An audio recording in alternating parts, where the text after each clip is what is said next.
across the south coast, live from Solent University. You're listening to Solent Sports News. Good afternoon, it's 12 o'clock, I'm Alfie Faulkner and these are your Solent Sports News headlines. Southampton Football Club are preparing to face Leicester City in the Championship tonight at the King Power Stadium. Saints sit just 4 points off the playoff positions despite being in 14th place. The hosts will be hoping to pick up a positive result as they sit only one place outside the relegation zone. The Foxes were handed a 6-point deduction due to breaching profitability and sustainability rules, with 3 points tonight proving vital. Our very own football correspondent Toby Dickinson has more on the story. Thank you, Alfie. Southampton have won 3 of their last 5 games. Those 3 wins coming against Stoke, Sheffield United and Watford.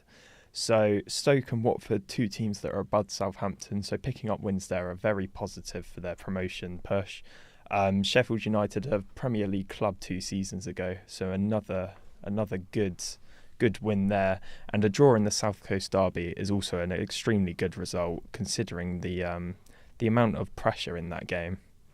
Well, thank you very much, Toby. So, Middlesbrough, for the first time since the 4th of October, we have a new championship leader. Middlesbrough beat Sheffield United 2-1 at Bramall Lane last night to take the top spot off Coventry City. This weekend sees the top 2 clash at the CBS Arena, but Middlesbrough boss Kim Hellberg is making sure to keep his side grounded. I feel pressure every day, so that would be no change. I will try to work as normal, but trying to develop the team, work together, keep fighting to improve every day. I think that's the thing. The American downhill skier Lindsey Vonn says she has no regrets following a crash during the Winter Olympics women's downhill competition. Vonn has been struggling with injuries as she participated in the race despite rupturing ligaments in her left knee. Unfortunately for the 2010 champion, she lost balance and crashed, which left her in an immense amount of pain. Despite boycott calls from the Pakistani government, their T20 World Cup clash against India will go ahead. After meeting with the ICC, the government reverted their decision, with the game taking place on Sunday. There is a fierce rivalry between the 2 nations, with this fixture known as one of the most lucrative in cricket. Mercedes driver Kim Antonelli was involved in a car accident prior to his departure to Bahrain. Antonelli was driving a limited version sports supercar sent by Mercedes just last month.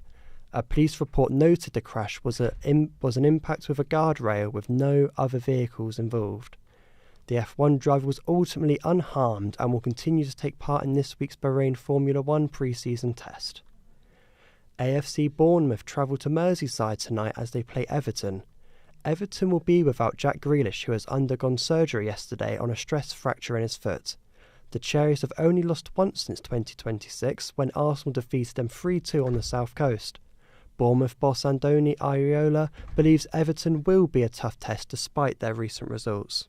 I think they are an uncomfortable team to play against because they combine very well. They can play short and then they can go direct, and you have to be a little bit ready for both.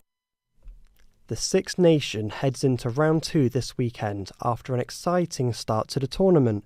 England will travel to Murrayfield to take on a wounded Scotland in the Calcutta Cup, who will be looking to bounce back after a disappointing defeat in Rome.